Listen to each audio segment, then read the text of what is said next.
Salut à tous, aujourd'hui on se retrouve pour l'unboxing de Oathworn Into the Deep Wood. Énorme caisse de 25 kg, c'est un all-in avec une version standees, donc ça veut dire que normalement je devrais avoir les figurines et les standees aussi, parce que je l'ai pris en add-on les standees pour histoire d'avoir quelque chose de peint. Et donc on va découvrir tout ça ensemble. Alors l'unboxing peut être un peu particulier pour l'unboxing, j'ai pas regardé comment avaient fait les autres. Dans ce jeu il y a certaines choses qui sont secrètes, par exemple ici j'ai vu qu'il y avait une secret box. You may open this box, ok, vous pouvez l'ouvrir. Alors je ne sais pas s'il faut que je l'ouvre tout de suite ou pas. On a un artbook. On a une boîte Armory, donc ça il faut que je regarde ce que c'est. Mais on a deux mystery chests qui sont sur le côté, ici. Et peut-être des enveloppes qui ne seront pas à ouvrir immédiatement. Donc je vais voir dans quelle mesure ça fait l'unboxing. De toute façon, si je trouve que c'est pas terrible, vous ne verrez pas cette vidéo. Et si vous la voyez, c'est que finalement ça en valait le coup. Alors on va tout de suite voir un petit peu, j'ai aussi un rouleau avec des cartes, par exemple ici voilà, spoiler warning, this map is in this pack contain major spoiler. Donc voilà, si je gardais les secrets, je ne vais pas ouvrir ça. Donc vous avez, dans mon unboxing, il y a un tube, avec peut-être des cartes à l'intérieur, ou des choses, et vous ne le verrez pas. Donc cette boîte principale qui est ici, dessus il est marqué Standees Version, ça m'a fait un peu peur, parce qu'il me semblait que j'avais pris avec les figurines, et un add-on de standees. Alors, déjà, ils vous mettent dès le départ, il y a un truc qui est très bien fait, c'est qu'ils mettent dès le départ, warning, attention, il y a beaucoup de mystères dans le jeu, et donc dans cette boîte. Il ne faut pas ouvrir toutes les boîtes. Les enveloppes, les livres, il ne faut pas regarder les cartes ou les plateaux, à moins qu'on nous le dise. Ok, donc ça veut dire que je vais vous faire une sorte d'unboxing d'intro, parce que forcément, c'est un jeu qui va être compliqué à montrer et à donner envie aux gens d'y aller, à part parler de manière générique sur le système peut-être, parce qu'on ne pourra pas montrer grand chose finalement. Alors par contre il nous donne la liste des choses qu'on peut regarder immédiatement. Donc il y a les deux livres de règles, ok, on sait qu'il y en a deux, les punchboards, les figurines qui sont dans des plateaux, les aides de jeu, les cartes d'habilité, les cartes d'archétype, les cartes de compagnons, Might Dex, les dés, donc heureusement, les plateaux joueurs et Free Company Sheets, je sais pas ce que c'est, les feuilles de personnages. Et donc on retourne la page et immédiatement derrière, en fait, on a là, tout ce qu'il faut faire. Voilà, First Time Setup. Donc ça nous prend par la main pour organiser le jeu. C'est pas mal parce que parfois il y a des jeux aussi qui devraient faire ça, qui devraient dire quand il y a plein de matériel, comment commencer par organiser la boîte et en même temps je vous présente le matériel et comme ça vous allez comprendre tout ce dont on va parler ensuite dans le livre de règles. Bah là pour le coup ils l'ont fait parce que peut-être que la façon dont c'est organisé le nécessitait, mais il y a beaucoup de jeux qui devraient s'en inspirer. Ok, il y a carrément un gros plateau, ça va être sympa à voir quand même, le plateau pour mettre les jetons et autres. Ils vous disent ce qu'il faut faire dans l'ordre, donc c'est pas mal du tout. Et à la fin du livre de rencontre, il y a comment tout remettre dans la boîte, dis donc. Ça c'est pas mal aussi. On se pose souvent la question. Ok. Alors, du coup, ça veut dire qu'effectivement, l'unboxing, j'espère que je vais pas vous faire pleurer, mais... Donc on a plein... Voilà. Ça commence. On a des mystery envelopes. Do not open until told. Donc ça veut dire que tant qu'on nous dit pas d'ouvrir cette enveloppe-là, on ne le fait pas. Et là, il y en a un paquet. Alors, est-ce que ça, c'est des enveloppes de standees? Je sais pas. Il y en a qui ont des symboles, d'autres des chiffres. Ok. Donc ça veut dire qu'on est obligé de les mettre de côté. Ok. Je m'exécute. Et on a des plus grandes aussi. On a une 11 là, qui est là.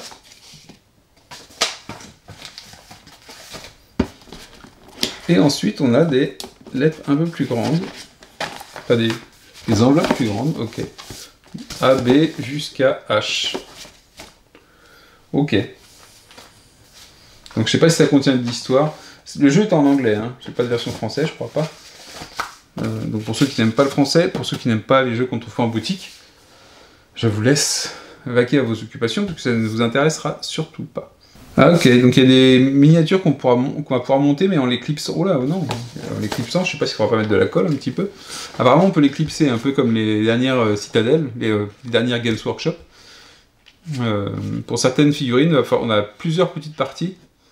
pour les créer. Ok, donc au moins on a une instruction et comment ça se met à peu près. Donc on voit bien qu'il y a des différentes parties qu'on va pouvoir faire façon cadeau Kinder. Ok, alors par contre on peut voir les figurines, donc je vais vous montrer les figurines parce qu'elles sont présentes, elles sont visibles ici, hein, donc je pense qu'elles ne sont pas secrètes. Elles sont rangées dans des plateaux, de façon très sympathique. Push fit design. Ah oui, donc elles ont déjà été montées, j'ai l'impression, pour une partie, et certaines sont un petit peu démontées. Okay. Donc si je vous montre ça, il n'y a pas de scotch, il y a du scotch. Alors... c'est du plastique dur. Est-ce qu'il y en a qui va être entier? Ok, j'en ai une entière ici. Qui est un peu... je sens qu'il y a des parties qui ont été emboîtées. Et donc ils ont fait emboîter ça à la main. J'espère qu'on n'aura pas de casse. Ça, elles sont assez grandes, les figurines. Elles ont de la gueule. Je sais pas si vous le voyez bien. Il y a une bonne pose aussi. Ok. Elles sont assez légères. La base est vide, hein, de toute façon. Mais elles sont sympas. Il y a pas mal de détails. Je vais en prendre une grande. Alors, par contre, on sent qu'on peut les appuyer pour les forcer un petit peu. Hein. Ça fait un peu de bruit quand on joue avec. Est-ce que ça veut dire que potentiellement on peut les démonter un petit peu pour les peindre? Ça peut être bien. Bon là, j'espère qu'il n'y en aura pas trop. Oh, ça va. Une tête d'ours. Ah, vu qu'elles sont grandes, c'est bien, c'est qu'il y a plein de détails en fait. Il y a plein de détails qui sont faciles à peindre parce qu'elles sont très très grandes. Hein. Je sais pas avec quoi je pourrais vous les comparer, mais elles sont super grandes. Hein.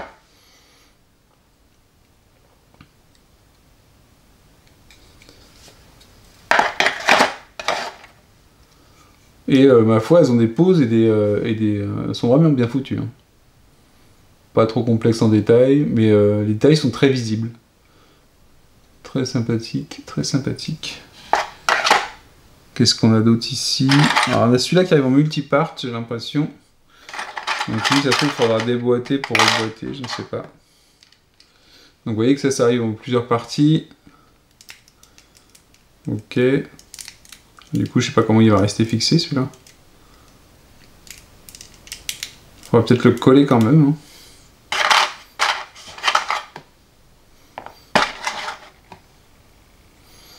La tête, elle est là. Ok, bon, on va falloir voir s'il faut mettre des points de colle. Donc il y a du montage potentiellement, mais c'est pas compliqué, c'est bien indiqué. Donc ça dérange un tout petit peu juste pour vous montrer éventuellement les figurines. Mais elles ont été pré-montées. Je sais pas combien de temps ils ont passé dessus pour les monter, les mecs, mais... Il y a un métier que je voudrais pas faire quand même. Hein.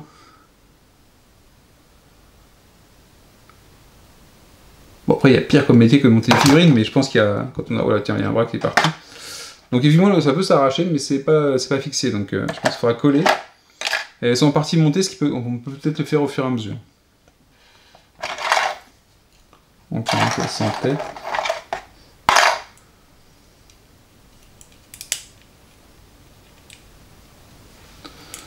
Au niveau de détails... Elles sont sympas, hein, les figurines. Franchement, elles sont sympas. On va voir les standees, ça va être sympa, parce que je les standees normalement. Donc ça va être bien aussi à voir. Je vous ai fait voir celle-là ou pas? Non, elle est bien aussi. Hein. Bon, je pense que vous avez une bonne idée du... Qu'est-ce que c'est que cette tête-là? Ah d'accord, il a les têtes qui sont sur sa... qui sont sculptées sur l'armure. Ça fait très bizarre l'endroit où ils ont sculpté les têtes. Mais on voit bien l'épaule là, avec la tête de lion, sympa. Sympa, sympa. Ok, en tout cas, on n'est pas déçu du tout. La qualité est au rendez-vous. Hein. Ici, on a quelque chose qui est un peu plus organique, moins d'armure, mais tout aussi sympa. Hein. Les socles sont texturés, ont des formes et tout, il n'y a pas besoin de faire de socle. Il n'y a qu'à les peindre. Et ça, ma foi, c'est sympathique aussi. Celui-là, on va faire du Kinder avec celui-là, peut-être.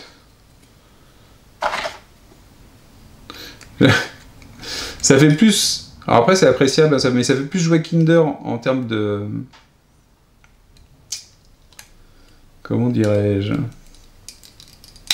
de montage que des Games Workshop. Mais c'est pas plus mal, je trouve que c'est beaucoup plus simple. Et, oui, mais ça a de la gueule, hein. Waouh! Ça a de la gueule dans les poses, dans le style des figurines et dans les détails. Très très bien. C'est moins tarabiscoté que Games Workshop, mais je trouve que c'est un niveau... Je dis pas de bêtises. Je dirais que c'est un niveau qui est quand même comparable, largement, à Games. Donc là, vous avez une figurine Games, et là, DOSWORLD. Et, je sais pas, vous voyez celle-là, vous voyez celle-là. Donc elles sont plus claires un petit peu, mais en termes de détails, ça jure pas, quoi. Le plastique est plus sombre chez Games, donc ça ressort un peu mieux. Ici, c'est un peu plus brillant, à voir quand on va le peindre, si c'est pas trop galère. Mais franchement, pour moi, c'est pareil, hein. Enfin, c'est d'aussi bonne qualité. En tout cas, ça s'en approche vraiment. Très, très beau. Très, très beau. Et on est sur quelque chose de plus classique. Games, ça commence à être un peu l'univers de Cure City, où les univers de Games, ils sont un peu tarabiscotés, je trouve. Parce qu'ils sont éloignés du classique. Mais du coup, là, j'aime bien. On a la belle figurine qui s'approche un peu de classique Medfan. C'est sympa. Sympa, sympa, sympa. Ok, ça, c'était la première boîte. Donc, vous voyez bien le niveau de qualité des fils. Alors, ceux-là ont peut-être des ennemis, puisque ça me paraissent plus basiques et ne sont pas à monter. Donc, ça reste, on va du monobloc. Donc, on a deux styles de figurines. Des multiparts. Il y avait un autocollant dessus pour le signaler. Et du monobloc. Plus simple, peut-être plus basique, mais bon, écoutez. On voit que celles-là, elles sont tout petit peu moins détaillées, peut-être. Mais ça reste une pose que j'aime bien aussi, quand même, un petit peu, sur ses gardes. Du détail malgré tout. Et des grandes figurines, hein, c'est vraiment des grandes figurines. Je sais pas, celle de Games, on est... Parce que ça, celle de Games, je crois que c'est une des grandes, celle-là. Hein. Je me demande si c'est pas un géant ou un ogre. Donc on est quand même sur de la bonne figurine.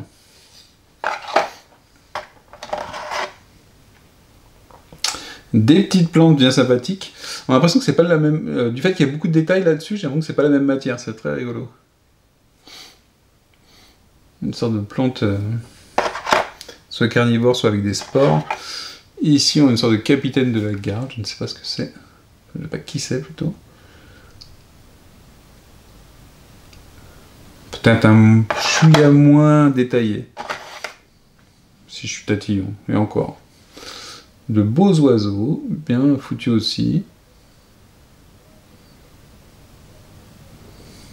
Avec des socles transparents, à noter.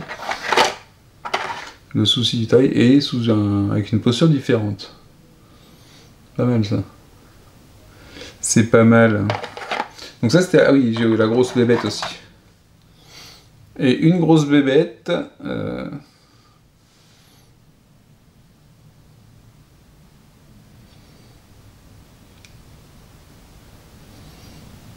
On a l'impression que c'est du bois recouvert avec des racines ou autre chose comme ça. À voir ce que c'est exactement. Ah oui, bah c'est là aussi. Ah oui, en fait, il y en a quelques-unes qui sont différentes. Je pensais que c'était un combat avec une épée directement. J'aime bien les poses, elles sont... Du fait d'avoir des grandes figurines, il y a des poses qui sont vraiment bien foutues, je trouve. Une vraie pose de combat, en fait. Alors le plateau, on a le droit de le voir, il est visible. Voilà, puis j'ai un gros tas de... Qu'est-ce que j'ai dedans? C'est du terrain, donc ça, les punchboards, on a dit qu'on avait le droit de les voir. Ok, ça c'est bien. Qu'est-ce qu'on peut voir d'autre dans cette boîte? Qu'est-ce qu'on a le droit de voir? Faut faire attention à tout. Bon, des D6,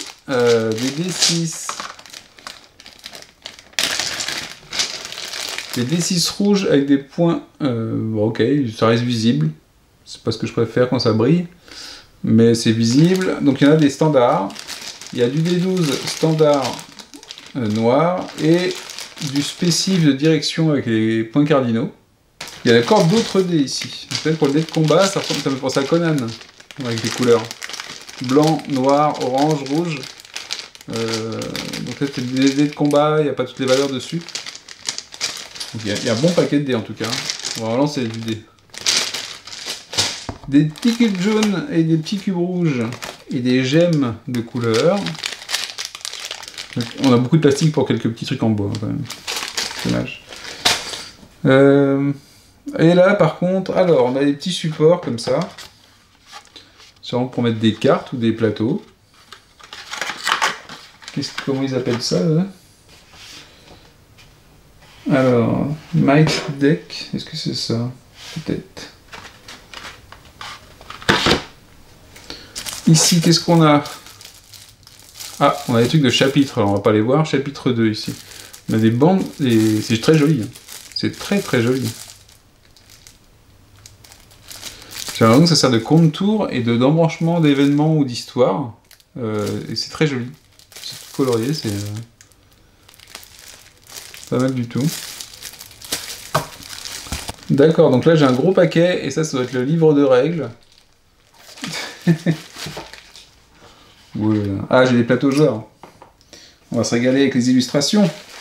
En tout cas, c'est très joli, ça a l'air d'être de qualité.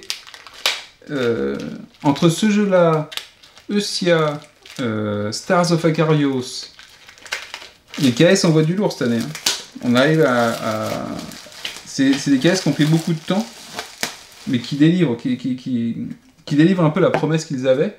Et c'est quand même bien sympa. Et on retrouve un peu pourquoi on voulait faire des KS.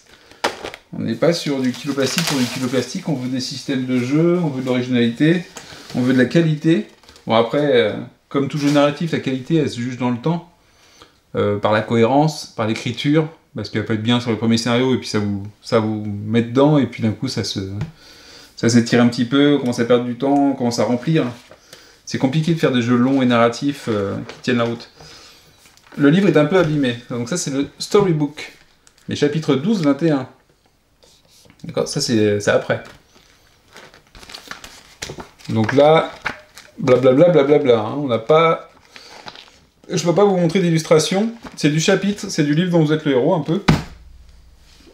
C'est un peu réducteur de dire ça, et en même temps, je trouve que c'est un bel hommage, parce que, enfin moi ça a bercé quand même ma jeunesse, les livres dont vous êtes le héros avant les jeux de rôle, et finalement on en revient à ça, parce que c'est un système qui plaît beaucoup.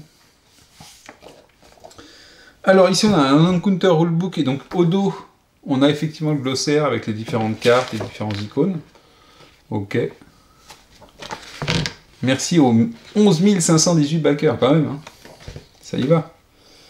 Donc on a une description un peu des éléments là-dessus.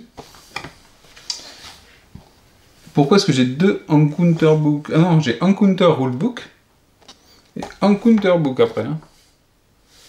Ah et voilà, c'est ça que je cherchais, c'est comment on refait comment on remet en place la boîte. Ok. Donc ça vous explique les plateaux de miniatures, le Might Deck, donc c'est ce que j'ai vu, pour organiser les cartes de Might, les cartes de combat j'imagine. Free Company Pad, ok. Voilà, ça vous explique, pas besoin d'avoir une vidéo, il vous explique comment faire. Je sais pas si ça prend en compte les cartes sleeve ou pas, je sais pas s'il y a des sleeves pour ce jeu. Moi j'en ai pas pris, je pense. Comme rarement. Ensuite, qu'est-ce qu'on a? Le Story Rulebook. Donc il y a un livre pour l'histoire. Ça semble pas être le petit jeu quand même. Hein. C'est pas le... Alors à voir après comment ça va être, hein, si on peut ressortir facilement et si on se rappelle facilement du système de jeu. Ça peut être un problème, hein, mais il y a de l'aventure. Là. Ça sent au niveau du matos, la description, des cartes, du plateau là qu'on va avoir. Ça sent un peu le jeu un petit peu complexe, ou du moins avec beaucoup de contenu. Est-ce que complexe et contenu pléthorique, ça va ensemble ou pas? Pas forcément. Je trouve par exemple que Stars of Acarios a beaucoup de contenu et pas forcément complexe. Ensuite, et le dernier, ah oui, bah forcément le dernier, faut s'y attendre, c'est le Storybook de 1 à 11. Donc on a deux livres d'histoire. Donc là c'est pareil. Ah, il y a parfois un peu plus d'illustrations, bah, pas beaucoup, on va dire, pas beaucoup. Donc on a deux livres d'histoire, un Story Rulebook, on a un livre de rencontres et un livre de règles pour les rencontres. Mais du coup... Ok, et il n'y a pas un livre de règles tout simple. Je sais pas. Ok, Avant d'aller plus loin dans la boîte. Donc là j'ai mes étiquettes, là j'ai mes figurines. Qu'est-ce qu'on a ici? On a un journal aussi. Un journal mystérieux. D'accord. Donc là c'est un journal, il ne faut pas le lire tant qu'on ne nous a pas dit d'aller le lire. Vite. Regardez tout ce qu'il y a dedans, voilà, je vais tout spoiler. Donc un petit journal en plus. Ok. Ici, on a le Free Company. Donc je ne sais pas ce que c'est, pourquoi ça s'appelle Free Company, mais... Ok. Il y a des traits dessus, qu'on va pouvoir avoir. Capture, Story, Ambush, Special Rules, Unique. Ok, je ne sais pas à quoi ça correspond. Il y a une KO Track. Il y a des icônes en bas, on verra. On verra ce qu'on va faire avec ça. C'était pour suivre entre deux chapitres, je sais pas. Il y a des pochettes pour ranger des pions, je sais pas si on s'en servira, ou pour sauvegarder le jeu. Ici, on a dit que c'était bon. Vous vous rappelez que ça, c'est la boîte principale. Je suis dans la grosse boîte, et que j'ai encore les deux boîtes de mystère, et une boîte de terrain. J'ai la boîte de terrain aussi. Ça, celle-là, je pense qu'on pourra l'ouvrir. Les petites boîtes, je ne crois pas. L'armory, je ne sais pas du tout. Donc là, on a les plateaux. Ah bon? Qu'est-ce que c'est que ça? Donc là, on a un warning. Major spoilers. Do not look at the faces of this board. Il ne faut pas regarder la face des plateaux, mais ça veut dire que... celui-là, il faut bien que je regarde, celui-là, quand même. Alors, évidemment, je ne sais pas quand est-ce que je vais y jouer à celui-là de KS. Hein. Là, j'étais en plein Dead Reckoning, qui est pas mal hein, comme jeu, Dead Reckoning. Alors ici, ils ont mis... Ah bah ça va, ils ont mis un truc pour pas qu'on le voit du coup. Ok. Donc, très très bien. Ici, on a des plateaux, alors, il y en a qui sont en souple. D'accord. Il y en a un gros paquet. Hein. Il y a tout ça là. C'est tout fin. C'est pas des gros plateaux en bois. Et là, il faut pas regarder au plateau. Et donc ça, c'est de la face qu'il faut pas regarder. Et ça, c'est le dos, Special Rules. Il y a le truc dessus. Ça, faut pas les regarder. Donc on va pas les regarder.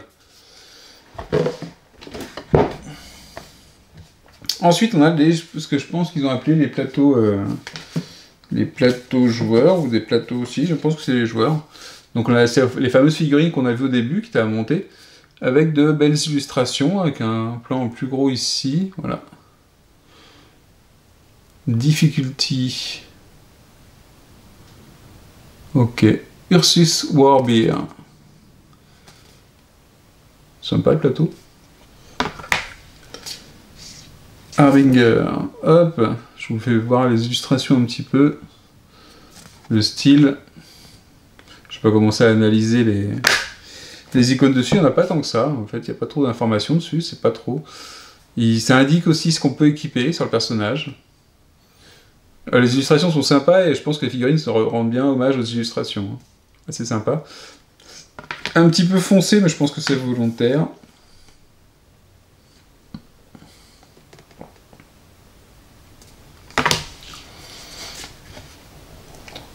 Un gardien.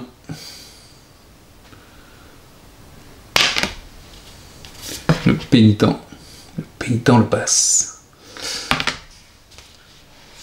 Un ranger. C'était le ranger qu'on a vu tout à l'heure. Original comme ranger. J'ai pas vu qu'il avait un arc celui-là. Cure. Je sais pas ce que c'est, cure. Assassin, une sorte d'assassin peut-être. Le style, la palette graphique est jolie. Regardez celle-là, The Blade. Même si on est sur de la high fantasy, c'est très joli. Hein.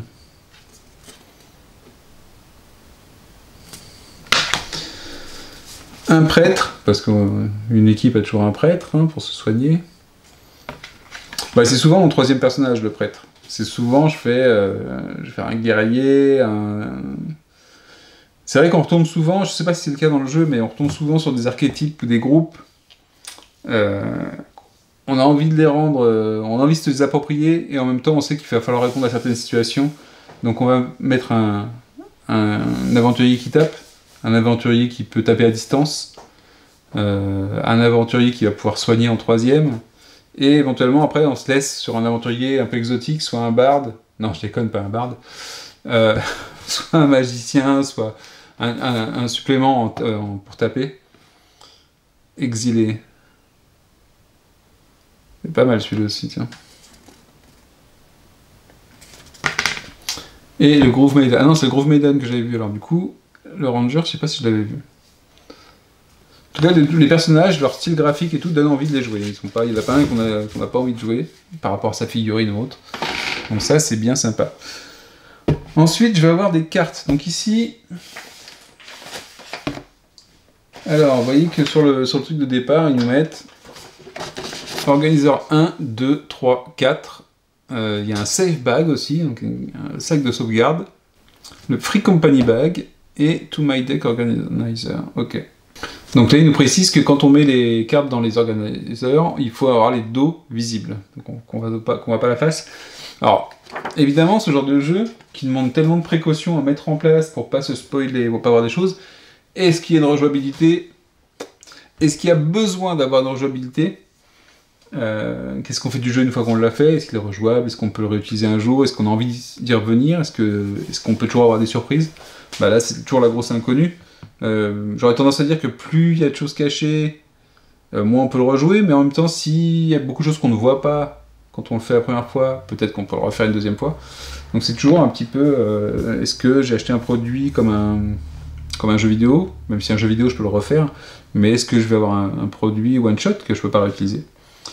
C'est délicat. Et en même temps, il y a souvent une profondeur et une longueur de jeu pour terminer une campagne qui est assez importante, ce qui fait que on n'a pas envie de refaire ce qu'on a fait. On a envie d'aller plus loin. Et le temps d'heure de jeu est là, dans la longueur et dans la durée.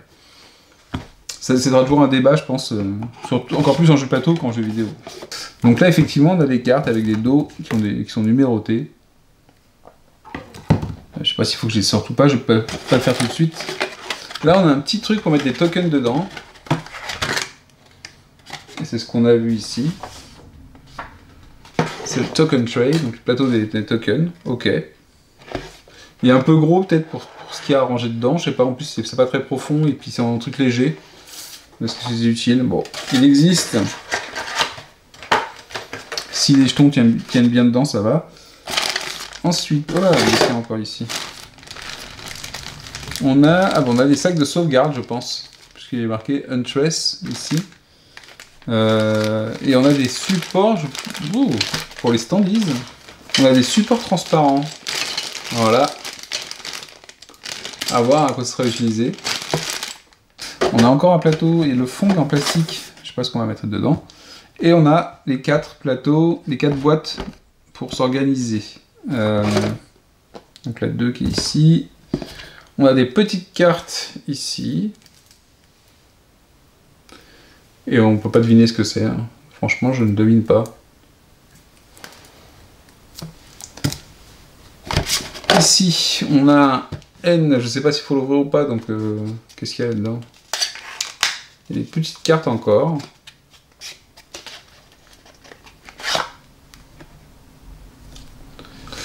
Ah, je sais pas. C'est peut-être une carte qui va se révéler au fur et à mesure. C'est très graphique. On verra ce que c'est. On va aller vite dessus. Je leur ferai un retour sûrement. Hein. C'est le genre de jeu qu'on aime ou qu'on n'aime pas. Vraiment, si j'aime pas et que je le revends parce que j'y arrive pas, parce que les règles me paraissent bancales, je le revendrai. Mais forcément, je ferai un retour dessus. C'est trop gros comme jeu pour que je ne puisse pas faire de retour dessus. Donc ça, je sais pas à quoi ça sert pour l'instant. Il y a la une ici, il y a des petites choses dans la boîte une en plus que les cartes. C'est quoi? C'est des pochettes secrètes, j'ai l'impression, voilà. Qu'est-ce qu'on a? Oh, on a des petites feuilles de personnages toutes petites comme ça, c'est rigolo. Name, Permanent Token, HP, Animus, Max Animus. Et au sein, on a déjà 2 petites enveloppes secrètes. Ok. Je sais pas si les autres avaient ça. Alors après, je sais pas comment c'est organisé. Ici, on a Ranger. Ah, bon, on a des decks pour chaque personnage. Donc déjà... Ok. Donc après, c'est pas illustré. Hein. Vous voyez qu'on a des informations sur les cartes. Donc des cartes noires avec impression blanche. Ça, il y a de l'encre. Hein. Ok. Donc c'est des decks, je pense, qui sont pour chaque personnage. On va voir ce qu'il y a dessus. Ou alors, il y a peut-être 2 exilés. Ok. Et ça c'est marrant parce qu'on retrouve un peu ce qu'on avait sur le plateau personnage. Card separator. Unlocked cards in front, locked cards behind. Ok. Ça c'est pour séparer les cartes qui sont accessibles ou non, donc pour les personnages. Ici il y a des villes, j'ai l'impression, je sais pas. Il y a tout un système d'exploration qui m'a l'air assez poussé. Donc à voir, il va falloir organiser tout ça et regarder. C'est pas le genre de jeu qu'on va jeter, on va pas se jeter dedans en 5 minutes et dire oh, c'est bon, je fais une petite partie. Je ne crois pas. Et sur le 2, qu'est-ce qu'il dit sur le 2 ? Bon, en tout cas, il va falloir suivre ça hein, pour bien préparer et pas se tromper. Donc je vais pas pouvoir vous montrer grand chose sur les cartes en fait. Hein. C'est fait. Tant que ce sera pas ouvert, donc je serai pas sûr que je peux montrer des choses, je vais avoir du mal à le montrer. Ici apparemment on a donc ça c'est des cartes, des séparateurs de cartes, et on a des items qui sont uniques ou pas selon les cas. Donc j'ai l'impression qu'il n'y a pas d'illustration non plus, hein, je vous le dis. Ah si, peut-être. Bon allez, je vous en fais voir une. Il y a une tunique là. Il y a une illustration, donc on peut voir comment sont agencées les cartes, il y a beaucoup d'icônes. Hein. À voir si c'est facile à reconnaître. Il y a pas mal d'icônes. Injury deck, j'aime bien les dos des cartes, sont bien sympas. Ok. Et après, ça se voit des cartes de monstres ou de rencontres, je suppose, avec différents niveaux. Bon, je vais m'arrêter là. Ici, dans ce deck 3, on a quoi? Common items. Oh, si, bah tiens, je vais pouvoir vous faire voir ça. Une armure. C'est plutôt bien, la place de l'illustration par rapport au reste, ça va. Je trouve ça correct. Visuellement, on voit ce qu'on a les informations, c'est lisible. Et c'est ce qui est important. Dreamcatcher, common item. Il y a beaucoup de trucs d'Obi-Wan Kenobi comme dedans. Ah bah ça, je sais pas ce que c'est, hein. Il y a un petit monstre là-dedans. Ok. Bon, on verra ça. En temps et en heure. Qu'est-ce que je vais pouvoir montrer comme autre boîte? Donc là, on a fait le tour de la boîte principale. Hein. Donc on a les decks principaux. Je pense qu'il y a tout le setup du jeu. Il y a même, dans la boîte, il y a même des emplacements pour pas que les boîtes elles bougent. Hein. Pour pas qu'elles se baladent. C'est quand même pas mal pensé. C'est vraiment pas mal pensé. Donc, ah, il y a un truc qu'on n'a pas regardé, tiens. C'est le plateau. Oups. Alors, mon outil de torture, il est là. Et quand même des tokens, parce qu'il y en a un paquet. Donc on a un plateau, je sais pas s'il est recto verso. Je sais pas du tout comment il va fonctionner. Donc il est recto verso ou pas? Ouais, il semble recto verso. J'avoue qu'il n'a pas la même échelle. Donc on a un plateau comme ça. Il va faire un grand terrain de jeu avec les directions. Hein. Avec les directions dessus. Et ensuite on a celui-là. Ça me fait penser un peu au plateau de... comment ça s'appelle ce jeu de combat là, qui ressemble un peu à Monster Hunter. Ça fait un peu le même style en tout cas. Donc c'est pas mal. C'est assez détaillé, c'est assez coloré. Lisible je dirais pas, j'ai du mal à voir ce que ça représente. Je sais pas comment on est positionné.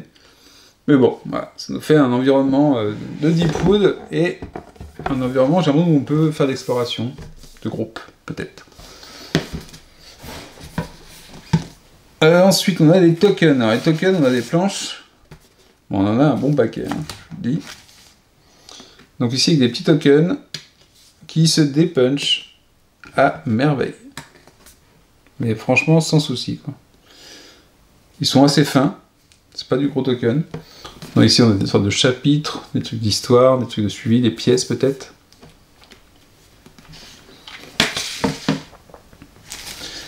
Et ici, on va avoir du terrain. Donc là, c'est en feu. Le terrain en feu, c'est pas mal fait. Hein. Des trucs, des timers. Et au verso, on a autre chose. Peut-être du poison, du nuage de gaz, de la neige, ou autre chose. Ok.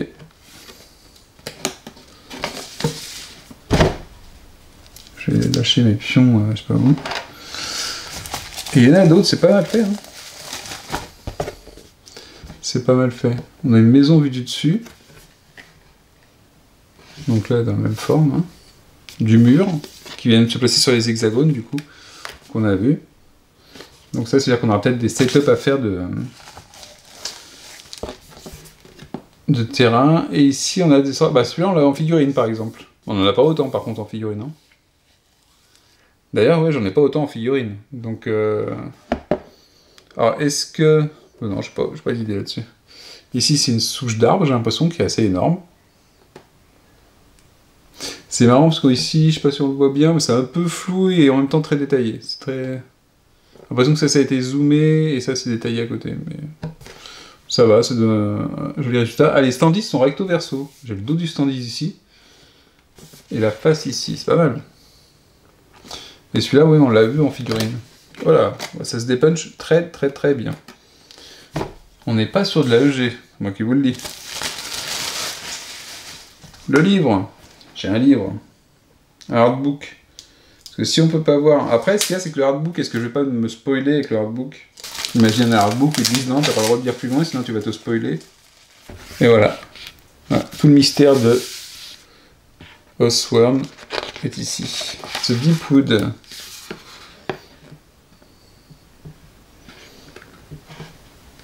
J'ai un peu de reflet, je vais laisser ma lumière au-dessus.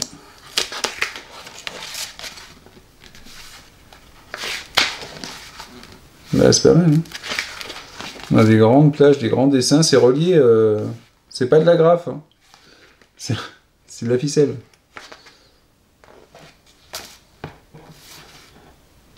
Donc, peut-être l'histoire. Les Deepwood, des illustrations de combat. Super sympa le hardbook. Hein. Il colle encore un petit peu. Ouais, sympa.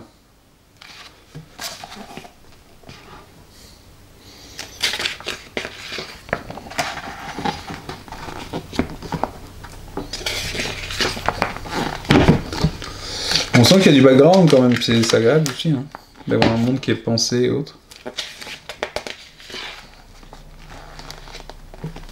Des esquisses, Word and Sketch. Donc on va revenir sur tous les personnages, les équipements, les armes et tout, les figurines. Bref, très très sympa ce artbook. J'ai regretté de pas prendre celui de Stars of Acarios, au moins celui-là je l'aurais. Bon, ça c'est pas forcément utile, mais... C'est sympa, bien sympa, j'aime beaucoup cette armure. Très très classe. Très très classe ce artbook. Alors, qu'est-ce qu'on va pouvoir regarder? Sachant qu'on sait qu'il y a plein de choses qu'on ne peut pas. Les Mystery Chests, je ne sais pas à quoi ils servent. Du coup, est-ce que j'ai le droit de les regarder?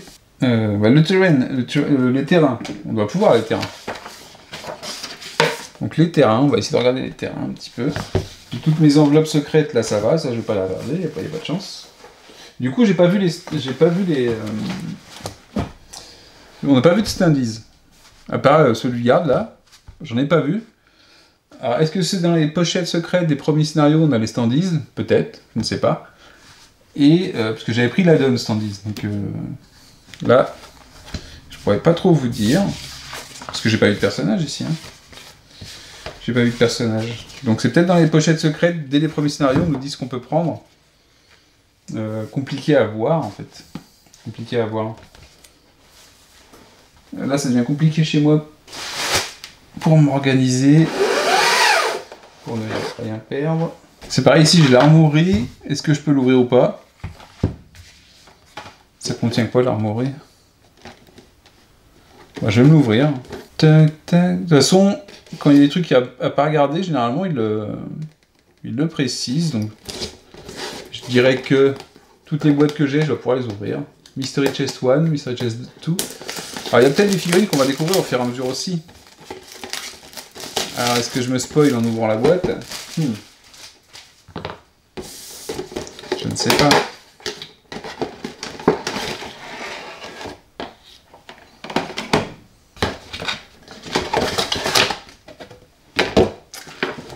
Ah, l'armoirie, c'est quoi? Ça correspond à quoi? Ah ouais! Ah oui! L'armorerie, c'est ce qui va nous permettre... Donc c'est des composants supplémentaires. Wow. C'est fou, quoi. C'est fou, ce truc-là. Qui vont nous permettre de changer les armes sur nos personnages. Donc on a ici les différents équipements du Warbeer. Avec le nom qui est imprimé. Hein. Le Warden.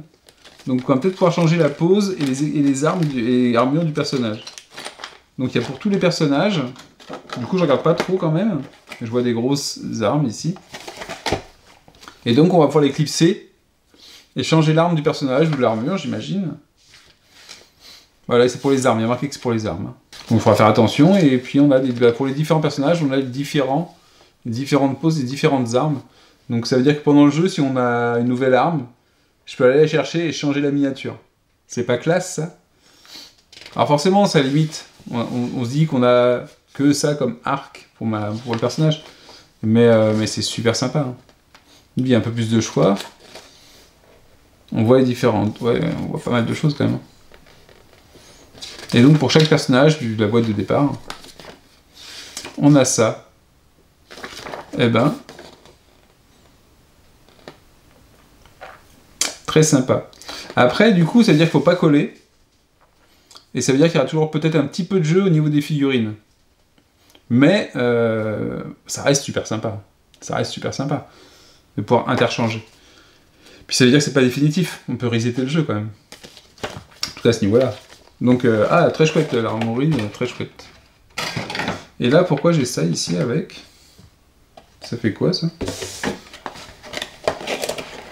Je sais pas, il y avait une boîte en plus. Peut-être qu'on va mettre les composants dedans quand on les a changés. C'est cool, hein? C'est cool ce petit truc-là. Et c'est cool aussi de ne pas savoir ce qu'on appelait J. Ça nous garde la surprise. Alors ici, il faut que je fasse attention à ne pas les révéler, celle-là. Ok. Je ne dois pas vous révéler. Alors... Les Mystery Chest, j'ai pas de warning dessus. J'ai pas d'inscription. Je vais voir, je pense que si je l'ouvre, ils vont me dire directement n'ouvrez pas. Donc, je pense que je peux le faire sans risque. J'avoue que le jeu est bien prévu pour pas vous gâcher, pour faire même une petite bêtise et revenir en arrière. Donc, alors, Into the Blue Mystery Chest. Ah oui, donc non. Donc les Mystery Chest, vous voyez ce que vous avez dedans. Voilà. Un peu façon... Alors, est-ce que ce jeu ressemble à Gloomhaven parce qu'on découvre des figurines au fur et à mesure? Je vous pose la question. Donc voilà, on a des boîtes numérotées et qui vont contenir peut-être des figurines, du matériel, des choses en plus. Et tout ça, c'est secret. Donc ça veut dire que j'ai deux grosses boîtes que je ne vais pas pouvoir vous faire l'unboxing dessus, puisque c'est secret. C'est secret. Alors du coup, je ne sais pas, pour les standees des personnages principaux, j'aurais bien voulu voir les standees, comment ils étaient. Mais je ne sais pas comment je vais pouvoir voir ça.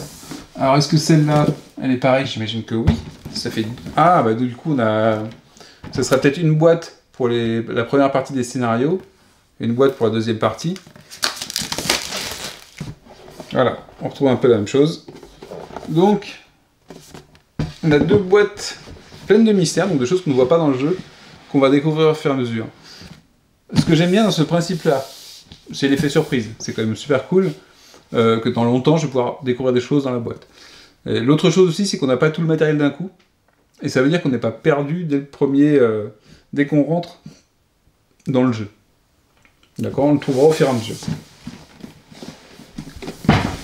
Bon, la Secret Box, on va dire que je ne peux pas l'ouvrir. Même s'il y a marqué vous pouvez ouvrir cette boîte. Il n'y a pas marqué You may not. Donc on va l'ouvrir. Je vais payer après tout.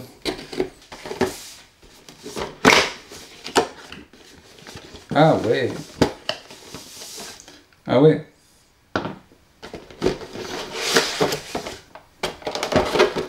Mais ça, c'est notre guerrier qu'on a en joueur, hein.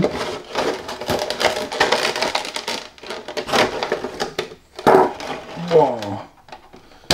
La figurine pré-peinte de malade. Elle est énorme, cette figurine. Donc figurine prépeinte, un ours avec les griffes, avec de l'équipement, avec tout texturé, et la texture de la figurine est sympa. Donc je suppose que c'est pour décorer. Et ça c'est ce que j'avais dans ma secret box. Hein. Et dernière boîte du coup, on va faire le tour de la dernière boîte, ce sont les terrains. Voilà, je pense qu'il n'y a pas... J'espère que je ne me spoil pas. Mais du coup elle me paraît grosse comme boîte. La Terran Box.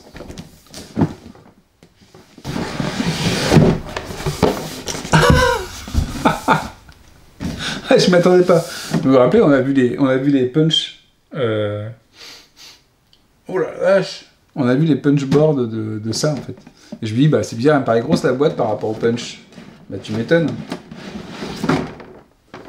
Oh! Parce qu'en fait, ils ont fait carrément. Alors là, c'est pareil. La Terran Box, je suis pas sûr que ce soit super utile. Maintenant, ça peut, je pense, peut-être servir dans d'autres jeux. Hein.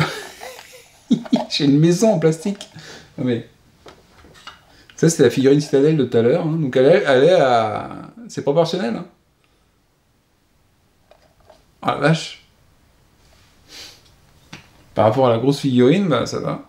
Lui, il pourra pas rentrer, par contre, il n'a pas le droit de venir manger à la maison. Donc on a une maison, c'est assez léger, c'est bien parce que c'est assez fin dedans. Donc là c'est une des deux baraques qu'on voit en punch en fait. Donc il y a deux maisons comme ça.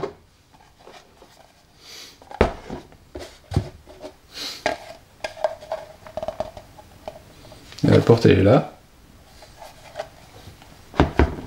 Ensuite qu'est-ce qu'on a dedans? Ah ils ont mis des trucs pour protéger un petit peu.